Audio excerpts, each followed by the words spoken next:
ওয়াকাল আলাইহিস সালাতু ওয়াস সালাম ওয়ালা তাহাসাদু ওয়ালা তাবাগাজু। রাসূলুল্লাহ সাল্লাম বললেন, তোমরা পরস্পর হিংসাপরায়ণ হয়েও না, বিদ্বেষ পোষণ করো না। একে অপরে হিংসা করবে, শত্রুতা করবে, এটা যেন না হয়।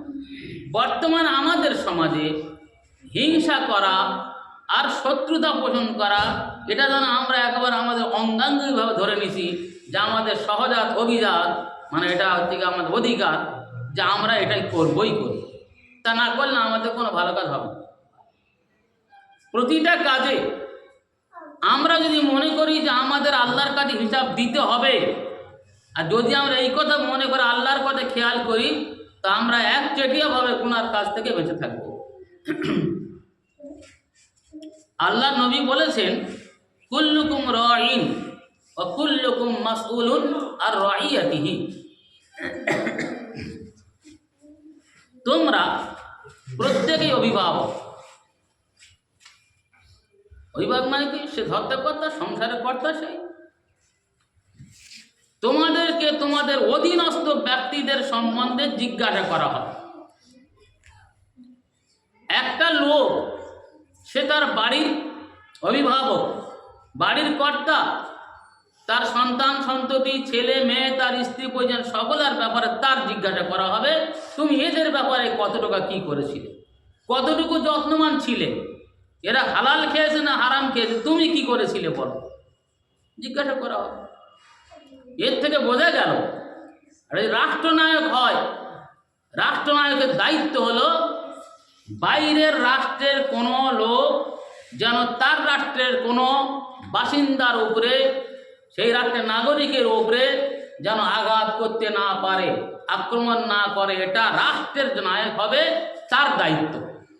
সে হিন্দু হোক আর মুসলিম হোক, এ প্রশ্ন নয় আমার, প্রত্যেকের কাছে কৈফিয়ত নেওয়া হবে। তুমি দায়িত্বে ছিলে, তোমার নাগরিকদের সঙ্গে তুমি কতটা সদ্ব্যবহার করেছো, সেইটার জবাব দাও। তাদের খাওয়ান দাওয়ানোর চিন্তা ভাবনা করা, কীভাবে সুষ্ঠুভাবে চলছে কিনা।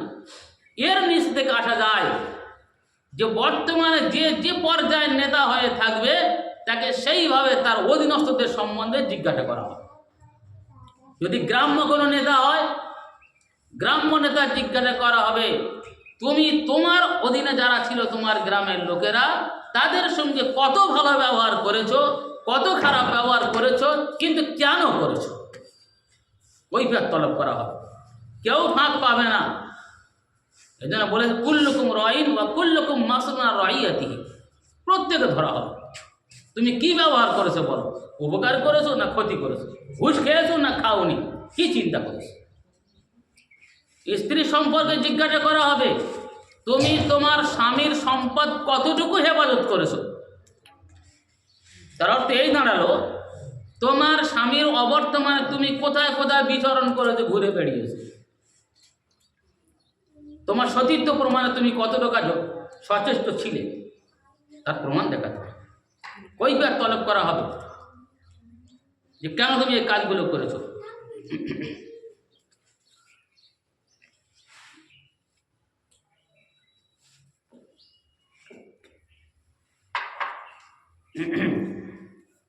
অনুরূপভাবে ছেলেপেলেদের লালন করার ক্ষেত্রে তার মায়ের দায়িত্ব।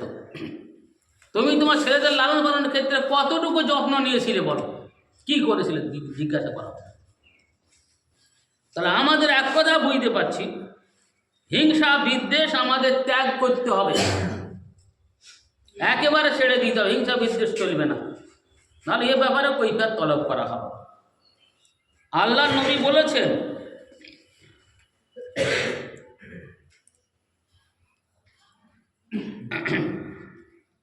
দাব্বা ইলাইকুম দাউল উমাম ক্বাবলাকুমুল হাসাদ ওয়াল বাগদা ফিল হালিকাতু আকুলু হিয়াল হালিকাতু লা আকুলু তাহলিকুশ শার ওয়ালাকিন তাহলিকুদ্দিন। রাসূলুল্লাহ সাল্লাল্লাহু আলাইহি ওয়াসাল্লাম বললেন, পূর্ববর্তী উম্মতগণের ব্যাধি, পূর্ববর্তী উম্মতগণরা যে কাজগুলো করত, নবী বলছেন ক্রমান্বয়ে সেই কাজগুলো তোমাদের মধ্যে সংক্রমিত হবে। মানে জাহিলিয়াতের যুগের লোকেরা যদি কেউ কারো মায়ের সঙ্গে ব্যভিচার করত, উম্মতে মুহাম্মদের মধ্যে আজ ওই রকম কাজ হবে। তারা যদি মারাত্মক ধর্মের গুনার কাজ করতো, এরা সেই গুনার কাজ করবে। তারা আগে ভাই বোনে বিয়ে করত, কোরআন হারাম করে দেওয়া লা তাসমাউ বাইনা রুকতাইন। এখানে দুটো বোনের একসঙ্গে বিয়ে করতে পারবে না। বর্তমান সময় এমন এসে গিয়েছে, এখানে বাঘ ও মেয়ের বাঁচতেছে না, বোন ভাইয়ের বাঁচতেছে না, ও কেউ কারো চিন্তা করছে না, এমন সমস্যা। তার মানে আমাদের পূর্ববর্তী উম্মতেরা যে ধরনের কাজ করে, হাদ্দুন নাল বিন নাল, একেবারে পদাঙ্ক অনুসরণ করে, ঠিক ওরা যে কাজ করেছে, হাদিস বলছে যদি তারা পথের মাঝে ব্যভিচার করে, এরাও সেরকম উলঙ্গ অবস্থা পথের মাঝে ব্যভিচার করবে। এই উম্মতের অবস্থা এমন আসবে, কিন্তু আমাদের তার থেকে বেঁচে থাকতে হবে। এখানে বলা হচ্ছে দাব্বা ইলাইকুম দাউল উমাম, তোমাদের মধ্যেও ক্রমান্বয়ে পূর্ববর্তী উম্মতের সেই এগুলো ব্যাধিগুলো সংক্রমিত হবে। কবালাকুমুল হাসাদ ওয়াল বাগদা, আর সেটা কি ব্যাধিটা কি হলো? এটা একটা হলো হিংসা বিদ্বেষ। তারা লোকের হিংসা করতে বেশি, হিংসা বিদ্বেষে ভরপুর ছিল। সেটা কি হবে বলছে হিয়াল হালি কত, আর সেটা হচ্ছে মুন্ডনকারী। নবী ব্যাখ্যা দিচ্ছেন মুন্ডনকারী মানে কি? মাথা নাড়া করে দেওয়া। মাথা নাড়া করে নয় কিন্তু, এখানটা নাড়া করে দেওয়া মানে তোমার দিনটাকে একবার তোমার থেকে শেষ করে দেবে। এই হিংসা আর বিদ্বেষ মানুষের দিন থেকে, ধর্ম থেকে একবার তার শেষ করতে সরিয়ে দেবে। হিংসার জন্য অনেক কিছু হয়। এই হিংসা থাকার কারণে লোকের হত্যা করে, সামান্য হিংসার জন্য। সে সৎপথ হিংসা হোক, অসৎ পথের হিংসা হোক। অথচ নবী আলাইহিস সালাতু ওয়াস সালাম বলছেন যে তোমরা ওই পথের প্রতীক হয়ে না, এ পথ থেকে সরে আসতে হবে আমাদের। লা আকুলু তাহলিকু শার ওয়ালাকিন তাহলিকু দ্বীন।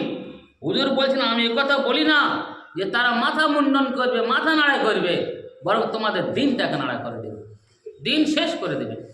আজ আমাদের এই সমাজে বিভিন্ন লোকের বিভিন্ন বক্তব্য, বিভিন্ন আলেমের বিভিন্ন কথা, লোক কিন্তু ধান্দে পড়ে যাচ্ছে।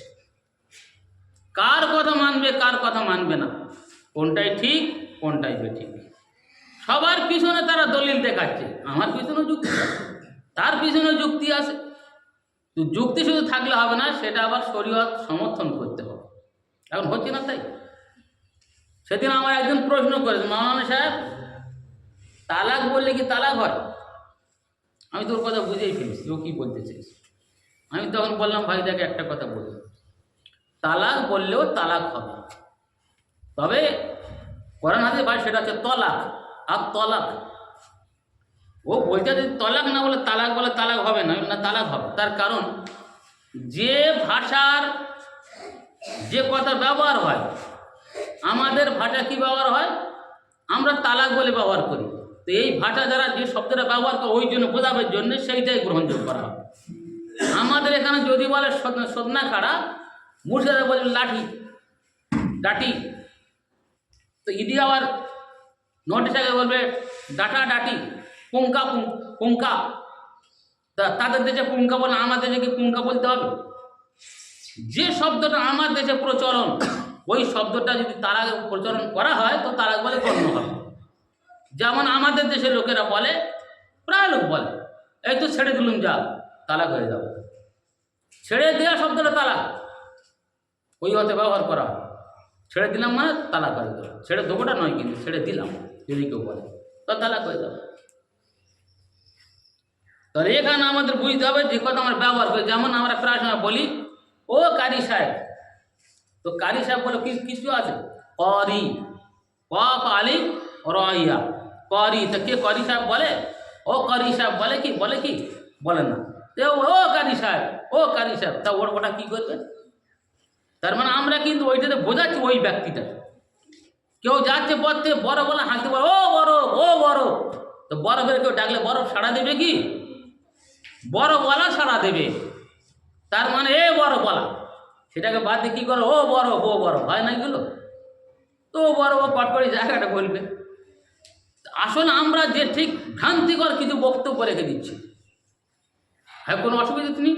ও বলে কই আমি তো তলাক বলি নাই, তালাক বলেছি। তুই তো মানে কদিন নেই তলাক মানে কি তালাক মানে কি দেখি, তখন সে বুঝতে হেরে কী হল। তো এখানে আমাদের যেটা বুঝে আছে সেই অর্থে সেইটা ব্যবহার করতে হবে। ওয়াকাল আলাইহিস সালাতু ওয়াস সালাম ইয়াকুম ওয়াল হাসাদ ফাইন্নাল হাসাদা ইয়াকুল হাসানাত কামা তাকুলুন নারুল হাতাব। তোমরা হিংসা থেকে বাঁচো। নবী বললেন তোমরা হিংসা থেকে বাঁচো। কেন না, হিংসা নেকিকে এমনভাবে ধ্বংস করে দেয়। কিভাবে ধ্বংস করবে? কামা তাকুলুন নারুল হাতাব, যেমনভাবে আগুন কাঠকে ভস্ম করে দেয়। আগুন যেরকম কাঠে দিলে না, কাঠে আগুন দিলে কোনটা হয়? হ্যাঁ, কাঠে যদি কেউ আগুন দেয়, আগুন যদি কাঠ দিয়ে দেয়, তাহলে ওই আগুনটা কাঠে যেভাবে পুড়িয়ে ভস্ম করে দেয়, ওই তোমরা হিংসা করো। তো কি বলছে এখানে? তাহলে ইয়াকা ওয়াল হাসাদ, কেন? ফাইনাল হাসাদা ইয়াকুল হাসানাত, এই হিংসা করাটা তোমাদের নেকি সময় সব একদম ধ্বংস করে দেবে, একদম শেষ। আমি কঠোরতা অবলম্বন করলেন যে না, এভাবে কাজ করতে যাবো না।